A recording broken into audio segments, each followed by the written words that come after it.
கடவுளே, தூயதோர் உள்ளத்தை என்னுள்ளே படைத்தருளும். உம் மீட்பின் மகிழ்ச்சியை மீண்டும் எனக்கு அளித்தருளும். தவக்காலம் 4ஆம் வாரம்.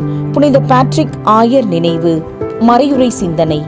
இம்மனித வாழ்வில் மகிழ்ச்சியோ மனநிறைவோ மன அமைதியோ துளியுமின்றி வாழப்பிடிக்காமல் வாழ்ந்து கொண்டிருப்போர் ஏராளம்.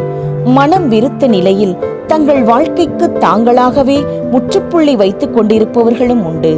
இன்றைய நற்செய்தியில் 38 ஆண்டுகளாக பெத்சாயிதா குளத்தில் மூழ்கியெழ முடியாமலிருந்த அந்த நோயாளி நிச்சயமாய் உதவி தேவைப்பட்டவராக இருந்திருக்க வேண்டும். நம்முடைய தனிப்பட்ட வாழ்க்கையை உற்று பார்ப்போம். எத்தனையோ ஜெபங்களை ஏறெடுக்கிறோம்.